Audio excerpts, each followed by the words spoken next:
Welcome to POSTCAST. The Utah Jazz dominate the Charlotte Hornets tonight from really midway through the second quarter all the way through the rest of the night. They never blink.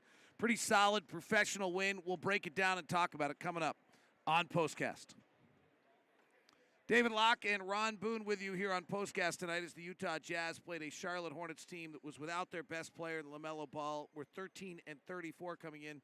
They had won 2 in a row coming in, so you wondered a little bit of whether they might have found some rhythm and some juice, but the Jazz took the juice out of them with a 37-point third quarter, and then nicely, there were a few moments along the way where you kind of wondered whether they maybe weren't knocking them out of the game. They let it get down to 9 and get to 7, and I think the analogy, I used a bee analogy at one point, that they were kind of allowing them to hover around the dinner table kind of the way they would on a summer afternoon, and then finally they got him in the bee's nest, in the hornet's nest, and they were sucking on honey and soon to their death. And it wasn't enough, when they have a little comeback there and they get back in the ball game. That wasn't enough to give you any indication or any impression that the Hornets were going to win this basketball game. Jazz just a better basketball team and just could score and get things done when they want it. For those of you that weren't in the arena, it was a strange night. The big screen was not working. And you couple that with what's quite honestly, without LaMelo Ball, is probably one of the least interesting teams in the league.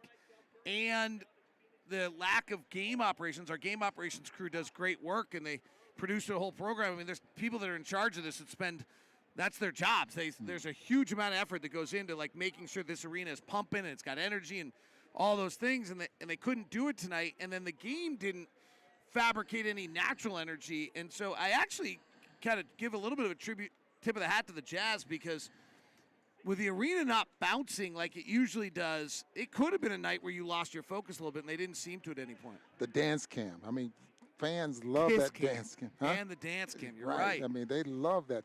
Something we should actually never do in Utah, but we do it every single time. Right. And you're absolutely right. That does bring energy. Energy leads to fast break dunks. And then the three-point shot, even though the Jazz took 30, 40 of them tonight, it didn't seem like they were that energy wasn't into the three-point shots. Now, you think about the dunk. People love the dunk. The three-point shot is probably the second most exciting play now. And every time there's a three-point shot taken, fans get excited. It goes in the basket. Then you hear this uproar. Same as the dunk. And the three-point shots didn't even have that tonight. Well, let's go to the three-point shot for a second. Hornets do not make one in the first half, which I'm pretty certain tied an NBA low of all time. Okay, that's stat geek humor. Think about it for a second. It's actually pretty funny. Ron's going to think about it for a second. The Hornets 0 3-pointers in the first half, I'm pretty certain was an NBA record for low 3-pointers in a half. Come on. That's pretty funny. See, I got him finally. I'll laugh, make you feel good. Okay, they actually only got 2, both of them by Rozier in the third quarter. They went 2 of 16 for the night. So the Jazz, who've actually been the best in the league into 9 threes, got to get a little credit that they've relented off that a little bit. Eric Collins, you're my hero for lots of reasons after watching tonight. See you, my friend. That's their TV announcer who's legendary and awesome. But, I mean, really, the Jazz deserve some credit defensively in what they did tonight to not allow them to get threes and to have good looks. They're the worst three-point shooting team in the league also. You're absolutely right. And then you hold them to 16 attempts. They've been averaging 35, 33 point something attempts a ball game. That's very, very low. And not getting the opportunities to shoot them, I think, is the biggest thing. Jazz switching all over the floor, something they worked on this morning. And then with Plumlee, I think working in areas like Sabonis works at the top of the key, like Draymond Green works at the top of the key, setting picks, and they just didn't generate any of those three-point shots out of that. So the other side was the way the game evolved for the Jazz offensively. They hit 6 corner threes in the first half. That was your thing you were going to watch early in the game, was to keep an eye on that. And then the Hornets changed their defense, and I thought Jordan Clarkson did a really fabulous job of recognizing that. They then hugged to the three-point. I don't know that Jazz got another corner three all night. I'll have to look. Maybe Lauri got one. And Jordan suddenly just started working in the paint. Yeah, all of a sudden you got the spacing that you always want to have, regardless of if you're not getting threes, if you're getting threes or not. The spacing really generates opportunities, and Clarkson took advantage of that. I mean, it wasn't like he was getting at the rim and knocking down layups or dunks or anything like that. He was getting in the mid-range area, about 8 feet away, knocking a little push shot down, and you give him some spacing and a chance to dribble 7-8 times in a ball game, he's going to score. Fewest threes made in an NBA game since October 30th of 2021, when Boston played Washington. Tyson Ewing dropping us that little note. The Jazz did end up, by the way, let's see. The Jazz ended up without another corner three. The Jazz did not make a corner three in the second half. So, the Hornets, that's impressive. The Hornets changed their defense. The Jazz adjust and still hammer them. And the Hornets executed what they wanted to defensively, and the Jazz offense, which comes in fourth best in the NBA, has a counter and an answer to that. You'd be really disappointed, David, if a coach, an NBA coach, a coach at this level does not make an adjustment to take something like that away. Now, obviously, we point out, we watched them work on that this morning, knowing that the way the Hornets were playing their defense, that they could get the corner three by, slipping picks and by slipping some offensive plays there. They could get the corner three. As you mentioned, they got, 6 in the first quarter? Yep, 6 in the first half. In the first half, and so you would be really disappointed in a coach of Steve Clifford's caliber if he didn't counter and try to take that away.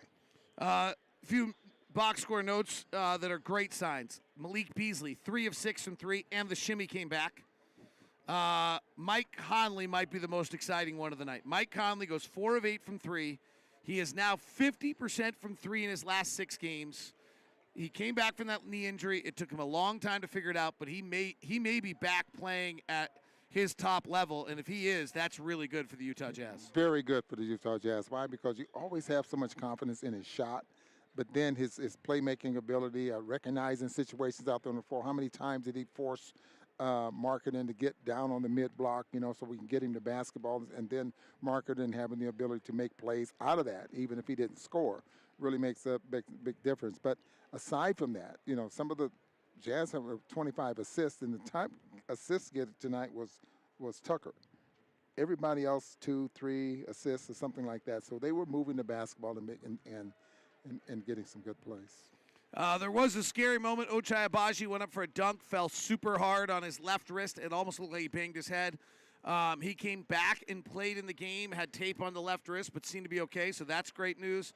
Walker Kessler seems super frustrated with foul trouble, but by the end of the night had himself 13 points and 9 rebounds and happy about the win. He's now Walker Ross Kessler to anyone who heard a post-game interview tonight.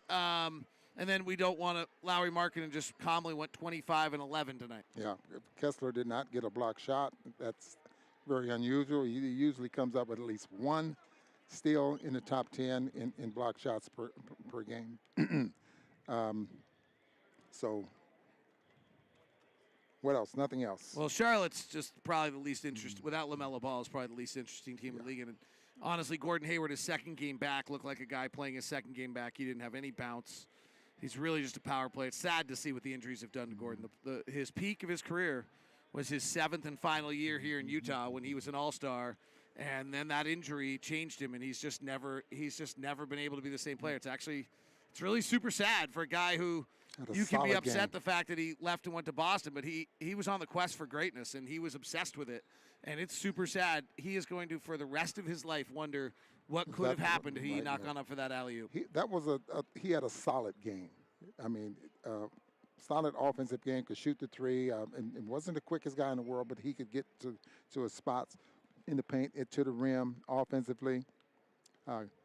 Good size, and so it's just, we'll never know. He goes to Boston and gets hurt, and that's kind of hard coming back off of those. All right, injuries. Chat room, what do you guys think? Who are the 2 stars? Start loading them up in the chat room. Ron, I've got to choose 2 stars tonight. Ron Boone, what are you doing for 2 stars tonight? David, nothing sticks out. There wasn't a lot to this game that stuck out. Huh? There wasn't a lot to this game that stuck out. Right. Andy Williams is voting Mike Conley and Lauri Markkanen. That's what I was just said. The shimmy from Malik Beasley was a highlight of the night. Yeah. I wonder if there's any reason why Malik Beasley only played 19 minutes tonight. Maybe we just were ahead by enough it didn't matter. Right. Another vote for Markkanen and Conley. Is that where everyone's going? Is everyone going Markkanen and Conley? I think so, yeah. Lacey says, it's hard to tell tonight. It was seriously the most boring game I've ever been to in person. So is Lacey the one that tries to listen to us before the ball game? Yeah, and her earbuds. In the ear. I'm upset with Lacey because she said she couldn't hear tonight because her earbuds didn't work. Right. Hey, Lacey, we have plugs here. You should have just stopped by. I would have charged them for you. You would have had the second half. By the way, one last note. Do you have my gift that I gave you tonight, or have you already lost it? I'll get it. I gave Ron a gift tonight. This is the one last note tonight. Ron's going to get his gift. I have to share everybody what our gift is tonight. What if I can't find it? Well, that means you already lost the gift I gave you. It's already crinkled. I got Ron flat Stanley. For those of you who were listening the other night, when I said that Nickeil Alexander-Walker would become Flat Stanley, Ron Boone didn't know who Flat Stanley is. So you will see pictures tomorrow of Ron Boone reading on the plane about Flat Stanley. That's it right there, everybody. A little Flat Stanley. Have a good night.